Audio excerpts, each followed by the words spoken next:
নমস্কার বন্ধুরা, শুভ সকাল। তো এই মুহূর্তে আমি রয়েছি কানকি ধাম চত্বরে। ঠিক আছে, কানকি ধাম মন্দিরটা কত বড়, আর বেসিক্যালি এটা কোথায় অবস্থান করছে এটার বিষয়ে তোমাদের জানাবো। আর প্লাস মন্দিরের আনাচে কানাচে মন্দিরটার মানে আর্কিটেকচারটা কেমন সেটা তোমাদের জানানোর চেষ্টা করবো, দেখানোর চেষ্টা করবো। ঠিক আছে, তো তোমরা আমার ভিডিওটা পুরোটাই দেখো। ঠিক আছে, কারণ একটা ভিডিওতে আমি সম্পূর্ণ দেওয়ার চেষ্টা করবো। এটা হচ্ছে রাম মন্দিরের প্রাথমিক গেট। এটা একবার রাস্তার ধারে রয়েছে, কলকাতা টু শিলিগুড়ি উত্তরবঙ্গের যে রাস্তাটা রয়েছে, রাস্তা থেকে আপনি কিন্তু দেখতে পাবেন। এই কারণে দেখাচ্ছি যে বাইরে থেকে কিন্তু পুরো রাম মন্দিরটা দেখা যায় না, আর ভিতরে যদি না ঢোকেন তাহলে বুঝতেই পারবেন না যে এত বড় একটা রাম মন্দির রয়েছে, এত পরিষ্কার পরিচ্ছন্ন একটা মন্দির রয়েছে। তো এই মুহূর্তে আমি কানকি ধামের মেন সেন্টারে রয়েছি। ঠিক আছে, তো এইদিকে ডান দিকে তোমরা দেখতে পাচ্ছ, এদিকে আছে কানকি ধাম আরোগ্য কেন্দ্র, আর এইদিকে আছে মেন মন্দিরটা। ঠিক আছে, তোমাদের মন্দিরটাকে ভালো মতো দেখানোর চেষ্টা করবো। ভিতরে প্রবেশ করে এই জিনিসটা আপনার নজরে পড়বে, অ্যাট ফার্স্ট নজরে পড়বে, কারণ এটা একবারে সাদা রঙের তৈরি, কারণ এত ইউনিক লাগে এটা। প্রথমে আপনি যদি কাছে থেকে না দেখেন তাহলে বুঝতেই পারবেন না এটার কারুকার্য কীরকম রয়েছে। আমি তো প্রথমে গিয়ে খালি এটার ছবি তুলছিলাম, কি বলবো আর। এটা হচ্ছে রাম মন্দিরের প্রাথমিক গেট, এটা দিয়ে আপনাকে ঢুকতে হবে। বাঁ দিকে পড়ছে রাম মন্দিরটা, আর এখানকার জিনিসগুলো এত কারুকার্যভাবে তৈরি করা আছে, কি বলবো আর। আপনি যদি নিজের চোখে না দেখেন তো বুঝতেই পারবেন না এটার কীরকম কারুকার্য রয়েছে। এটা হচ্ছে রাম মন্দির। তো এই রাম মন্দিরে তোমাদের ঢুকাবো, চলো। আর মন্দিরে প্রবেশ করতে গেলে প্রথমত আপনার জুতা খুলতে হবে, জুতা খুলে কিন্তু ভিতরে ঢুকতে হবে। এত পরিষ্কার পরিচ্ছন্ন জায়গা, কি বলবো আর। সিকিউরিটি গার্ড সব সময় নজরে আছে, আপনি যদি জুতা পরে বেড়ান তাহলে আপনাকে বলবে যে জুতা খুলে ঢুকো। তো এই মন্দিরে প্রবেশ করে আমি প্রথমে ঢুকলাম, তো এত কারুকার্য, এত ইউনিক, কি বলবো আর। গোল্ডেন মানে প্রথমবার ঢুকে আমি শক হয়ে গেল যে এরকম মন্দির আছে, এত কাছে একটা মন্দির আছে, আমি তো এর আগে কখনো দেখিনি। আপনি যদি নিজে এখানে না যান, নিজের চোখে যদি না দেখেন তাহলে বুঝতেই পারবেন না এটার কারুকার্যটা কীরকম রয়েছে। আমার ভিডিওর মাধ্যমে হয়তো আপনি পরিষ্কার বুঝতে পারছেন না, কিন্তু আমি রিকমেন্ড করব আপনি এখানে আসুন, আপনি যান, দেখুন ভালো মতো নিজের চোখে। খুব পরিষ্কার পরিচ্ছন্ন জায়গা ইয়ার। হ্যাঁ, ভিতরে ঢুকতে কোনো টাকাই লাগে না, বিনা টাকায় এখন ঢুকতে পারবেন ফ্রিতে। আর এটা রাম মন্দির, আর রাম মন্দিরের বাইরের দৃশ্য এটা আপনাদের দেখাচ্ছি। এত পরিষ্কার পরিচ্ছন্ন, এখানে অনেক হোটেল আছে, অনেক খাবার দোকান আছে, আপনাকে একটু পর দেখাচ্ছি। আর এই একবার সোজা এটা রয়েছে কানকি ধাম আরোগ্য কেন্দ্র। এটার উপর আমি একটা ভিডিও বানিয়েছি, আপনারা দেখতে পারেন। এখানে চিকিৎসা করা হয়, হ্যাঁ, এখানে প্যাকেজের মাধ্যমে চিকিৎসা করা হয়। তোমাদের রাম মন্দিরটা দেখালাম, ঠিক আছে। এখন পার্কিং পয়েন্টগুলো দেখাবো, উদ্যানগুলো দেখাবো। এতক্ষণ তো আপনাদের মন্দিরটা দেখালাম, এখন একটু বাগানের দিকে যাওয়া যাক, তাই না?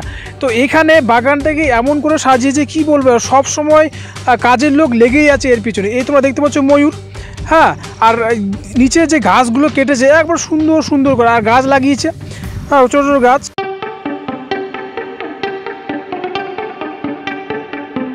তো ইতিমধ্যে আপনাদের বাগানের দিকে নিয়ে যাচ্ছি, আর এখানে ছোট ছোট বাচ্চাদের জন্য খেলার জিনিস রয়েছে, তোমরা দেখতেই পাচ্ছ অলরেডি। ঠিক আছে, আপনি যদি এখানে ঢোকেন বাচ্চাদের নিয়ে, তাহলে বাচ্চাদের খেলার জন্য অবশ্যই এই জিনিসগুলো আপনি দেখতে পাবেন। তো এখানে বাচ্চাদের খেলার জন্য কোনো টাকা পয়সা লাগে না। অন্যান্য পার্কে ঢুকতে গেলে কিন্তু টাকা পয়সা দিয়ে ঢুকতে হয়, তো এখানে টাকা পয়সার কোনো গল্পই নেই। আপনি যদি এক্সট্রাভাবে কোনো কিছু কিনতে চান এখান থেকে, তাহলে অবশ্যই টাকা পয়সার দরকার হয়, কিন্তু এমনি আপনার ঢুকতে কোনো টাকা পয়সা লাগে না। তো দেখতেই খুব সুন্দর, খুব পরিষ্কার পরিচ্ছন্ন, কি বলবো আর। এখানে অনেক রকমের জিনিস রয়েছে। আপনারা যদি কিষানগঞ্জের নাম শুনে থাকেন আর পূর্ণিয়া মোড়ের নাম শুনে থাকেন, তাহলে ওখান থেকে কিন্তু আপনি সহজে এখানে আসতে পারবেন, কারণ দুটা স্টেশনের মিডিলে রয়েছে এই কানকি ধাম রাম মন্দির।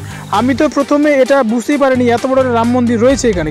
আর এই মুহূর্তে তোমরা যেটা দেখতে পাচ্ছ এটা একটা জল ট্যাঙ্কি। ঠিক আছে, এখান থেকেই পুরো ধামে জল সাপ্লাই করা হয়, একবারে বিশুদ্ধ পানীয়। তোমরা দেখতেই পাচ্ছ, মানে জলের কোনো অভাব হয় না এখানে, জল প্রতিনিয়ত সাপ্লাই হয়। আর এই মুহূর্তে তোমরা দেখতে পাচ্ছ এটা ক্যালেন্ডার। এই ক্যালেন্ডার আপনি এখান থেকেই কিনতে পারবেন, একটু পরে তোমাদেরকে জানানোর চেষ্টা করছি। তো এই মুহূর্তে আমি অফিস কার্যালয়ে রয়েছি, আর এখানে অনেক কিছুই আপনি পাবেন। ঠিক আছে, বিভিন্ন রকমের ফটো রয়েছে, হ্যাঁ, ফটো রয়েছে, বই রয়েছে, শ্রীকৃষ্ণ অবতার বাবা রামদেব মন্দির, এই ধরনের বই রয়েছে, প্লাস ফটো ক্যালেন্ডার রয়েছে, তাই না? হ্যাঁ, তো আপনি এখানে অনায়াসে পেয়ে যাবেন। অফিস কার্যালয়ের একবারে সামনেই বসছে এটা। আর এখানে কম্পিউটার রুম আছে। ঠিক আছে, এখান থেকে পুরো অফিসের যে সমস্ত কাজগুলো করা হয় এখান থেকে হ্যান্ডেল করা হয় এটা। তো আমি এখান থেকে একটা ফটো ক্যালেন্ডার নিব। ঠিক আছে, আমাকে দিন একটা। আর আপনি যদি এখান থেকে কোনো কিছু কেনেন তাহলে টাকা কিন্তু হাতে নেবে না। এই যে তোমরা হচ্ছে দানপত্র, এটা কিন্তু টাকাটা ঢালতে হবে এখান থেকে। এখান থেকে বই পাওয়া যাবে, ক্যালেন্ডার পাওয়া যাবে। ক্যালেন্ডার 20 টাকা, বইয়ের আলাদা আলাদা দাম আছে, বিভিন্ন রকমের জিনিসপত্র এখানে আছে, আপনি কিনে পারবেন। ঠিক আছে, আর এর ভিতরে আছে রেস্টুরেন্ট, আপনি এখানে খাওয়া দাওয়া করতে পারবেন ইয়ার। হ্যাঁ, মন্দিরটা দেখতেই পাচ্ছ, বারবার দেখাতে ইচ্ছে করছে এই মন্দিরটা, মানে এত সুন্দর লাগছে। এত সাদা আর গেরুয়ার কম্বিনেশনে এই মন্দিরটা তৈরি। আর এখানে ময়ূর সাজানো রয়েছে। হ্যাঁ, এত সুন্দর করে সাজিয়েছে কি বলবো আর ভিডিওটা হয়তো কোয়ালিটি ভালো নেই, এই জন্য অত পরিষ্কার বোঝা যাচ্ছে না। আর এখানে রয়েছে এই জিনিসটা ফোয়ারা, মানে রাতের বেলা যদি আপনি যান এখানে, মানে রাতের ইউনিকটা মানে খুব সুন্দর লাগে। আর আমি রাতের ভিউটাও দেখেছি। আর এটা হচ্ছে কানকিধাম আরোগ্য কেন্দ্র। আর মন্দিরটা তোমরা দেখতেই পাচ্ছ, সাদা, এটা রাম মন্দির। আর লাল ধরনের রয়েছে মন্দির, ওটাও একটা মন্দির, এটা সাদা ধরনের একটা গেট রয়েছে। হ্যাঁ, পুরো চত্বরটা এখানে মানে এত ইউনিক, এত সুন্দর করে সাজিয়েছে কি বলবো। আর এটা হচ্ছে পাদুকালয়, মানে আপনি যদি মন্দিরে ঢোকেন, এখানে যখন খুব প্রচুর লোক হয় তাহলে এই পাদুকালয়ে আপনাকে জুতা রাখতে হবে। কারণ এই যে 1 জানুয়ারিতে, প্রত্যেক বছরের 1 জানুয়ারিতে প্রচুর লোক হয়, এখানে মেলা হয়। আর এত লোক আর পরিষ্কার পরিচ্ছন্ন রাখার জন্যে জুতা পরে ঢুকতে দেয় না। এই তোমরা দেখতেই পাচ্ছ, এর ভিতরে কিন্তু জুতাগুলো রাখতে হয়। আর এই স্টল করে দেওয়া আছে, আর স্টলে এখানে লোক আছে আপনার জুতা যে না হারায়। আর আপনাকে টিকিটও দিবে, আপনার জুতার নাম্বার অনুযায়ী আপনার এটা রাখা আছে।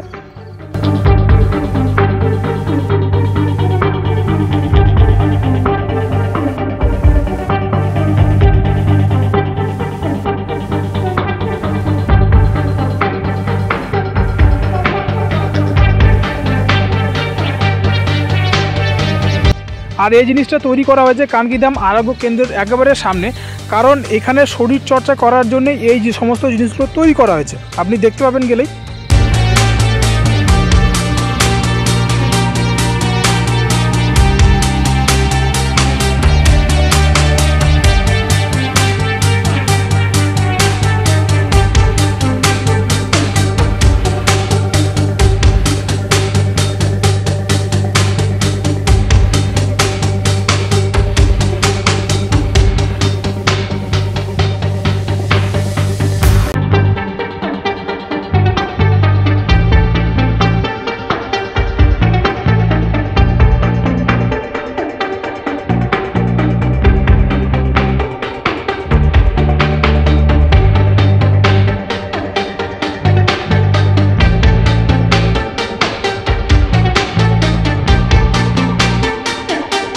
আর বারবার একটা কথাই বলছি, আর চ্যানেলে যদি নতুন হয়ে থাকো, চ্যানেলটা অবশ্যই সাবস্ক্রাইব করে রাখো, কারণ নতুন নতুন ভিডিও আপডেট পেতে অবশ্যই চ্যানেলটা সাবস্ক্রাইব করতে হবে। আর আমার ভিডিওগুলো যদি আপনাদের ভালো লেগে থাকে তো লাইক, শেয়ার আর কমেন্ট করে দেবে। ওকে, তো চলো দেখা হচ্ছে নেক্সট ব্লগ ভিডিওতে।